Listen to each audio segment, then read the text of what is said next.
Hola a todos los amantes y curiosos de la historia. Bienvenidos a mi canal. Hoy os traigo la vida de Ana María de Brandeburgo-Ansbach. Ella fue una princesa alemana que llegaría a convertirse en duquesa consorte de Württemberg, siendo muy popular en su día por ser una mujer muy piadosa que estaba completamente entregada a las labores de caridad, pero desgraciadamente acabaría sufriendo de serios problemas mentales, llegándose a enamorar profundamente y de una manera obsesiva con el hombre que acabaría siendo su futuro yerno. Espero que os guste esta biografía.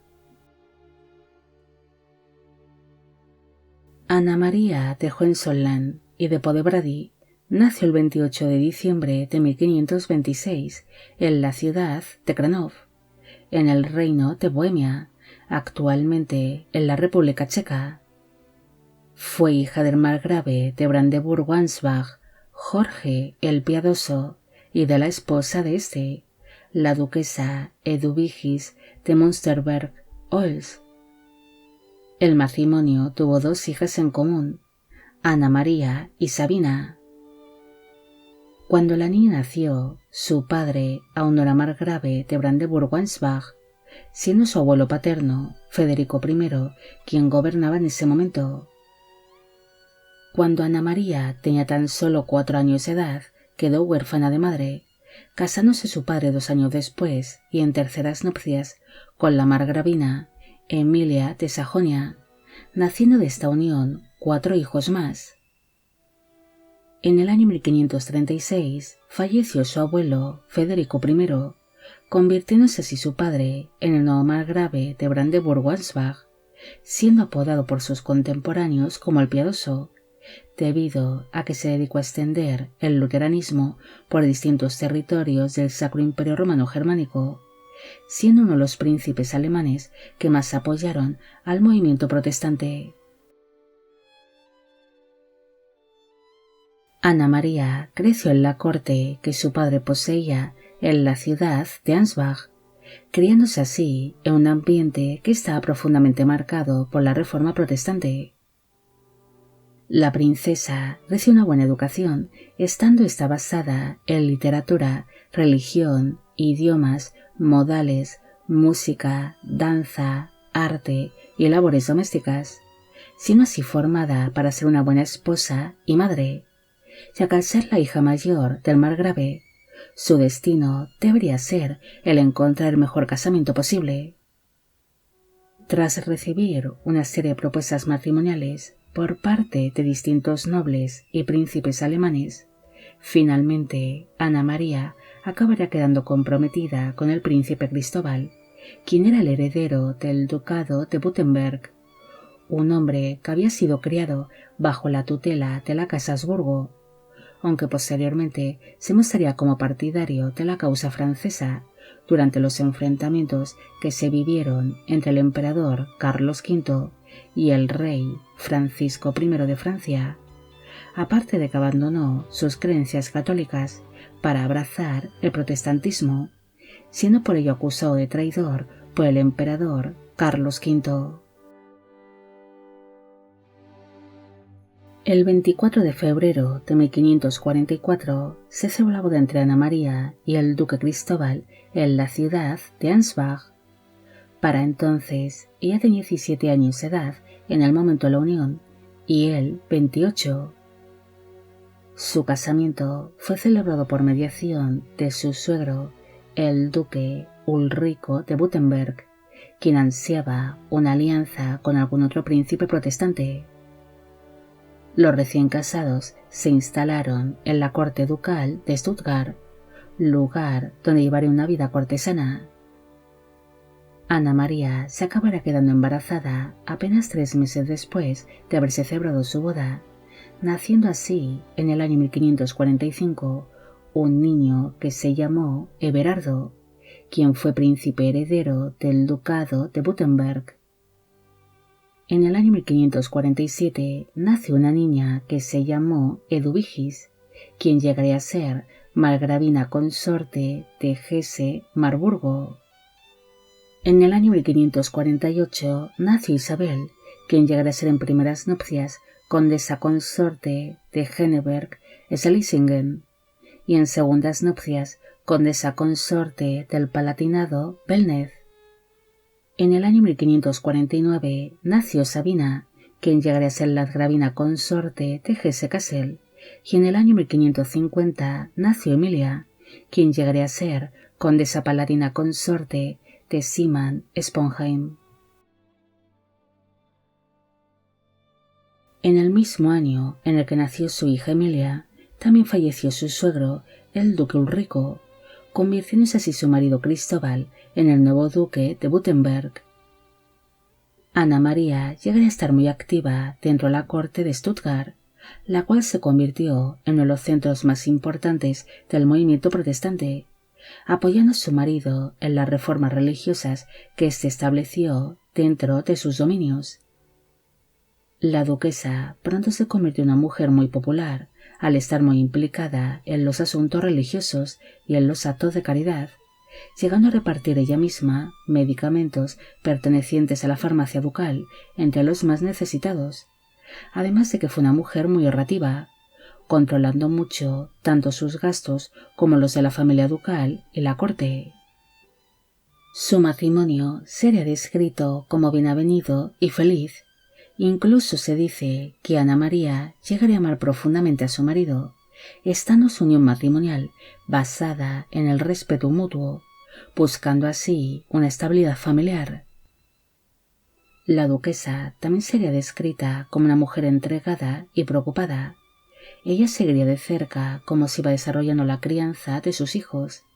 Incluso llegaría a ser nombrada como tutora de su propio hijo mayor, Everardo, entregándole así una educación disciplinada que estaría centrada en el luteranismo.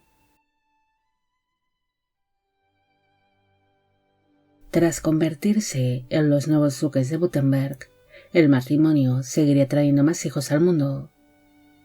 En el año 1552 nació una niña que se llamó Leonor, quien llegaría a ser en primeras nupcias princesa consorte de Anhalt y en segundas nupcias la gravina consorte de Hesse-Darmstadt.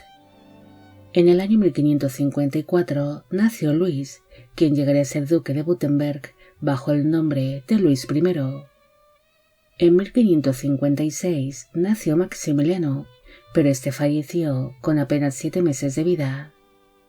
En 1558 nació Ulrico, pero este falleció con tan solo 1 mes de vida.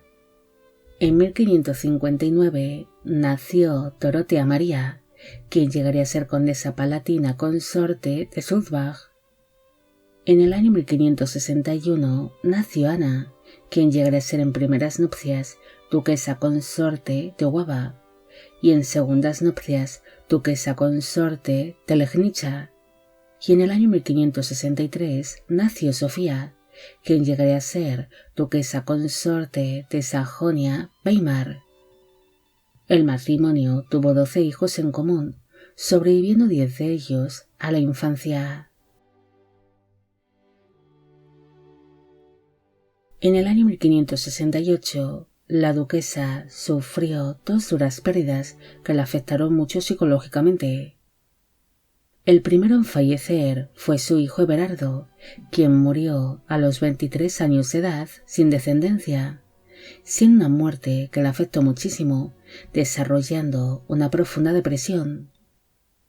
7 meses después de haberse producido la muerte de su hijo, también acabaría falleciendo su marido Cristóbal, muriendo este en el mismo día en el que Ana María cumplía 42 años de edad.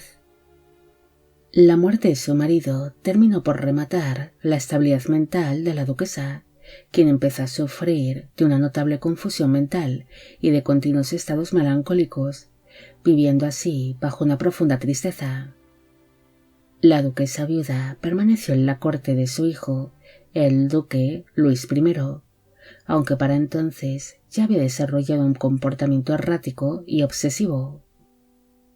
Un día, la corte de su hijo fue visitada por el landgrave Jorge I de Hesse-Darmstadt, quien se encontraba casado en ese momento con la landgravina Magdalena de Lippe, pero durante esta visita Ana María se enamoró profundamente de dicho hombre en cuanto lo vio por primera vez, pese a ser 20 años más joven que ella.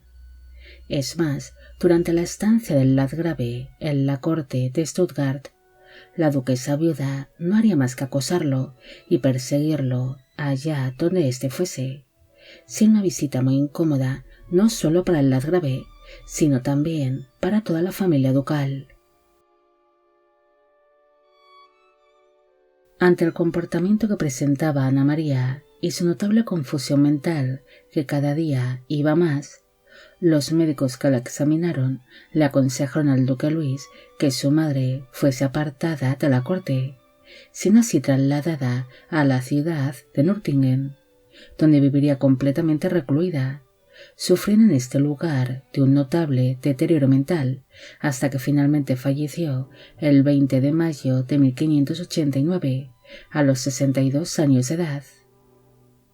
5 días después de haberse producido su muerte, el landgrave Jorge I de Hesse-Darmstadt se casó en segundas nupcias con una de las hijas de Ana María, la princesa Leonor, convirtiéndose el hombre con el que estaba completamente obsesionada en su yerno. Los restos mortales de la duquesa descansan en la colegiata de San Jorge de Tubinga, en Alemania. No hay mucho más que decir sobre Ana María.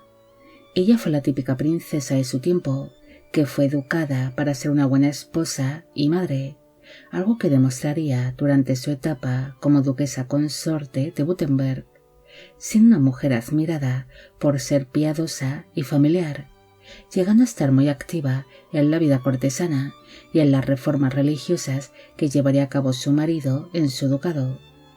Pero esta mujer acabaría pasando a la historia por los problemas mentales que acabaría sufriendo durante sus últimas décadas de vida, sufriendo de un notable deterioro mental según fueron pasando los años. Incluso llegó a obsesionarse con un hombre casado, que por cuestiones del destino se acabaría convirtiendo en su futuro yerno. Bueno amigos, llegamos al final de la vida de Ana María de Brandeburgo-Ansbach. Espero que os haya gustado esta historia. Como siempre, agradeceros todo el apoyo que recibe el canal. Mil gracias por ver los vídeos que voy realizando y quisiera agradeceros de corazón el que forméis parte de Biopic Channel. Hoy me gustaría saber qué os ha parecido esta historia y si conocéis a otras mujeres de la historia que estuvieron enamoradas de manera obsesiva de alguien que no les correspondía. Y con esto me despido. Hasta la próxima.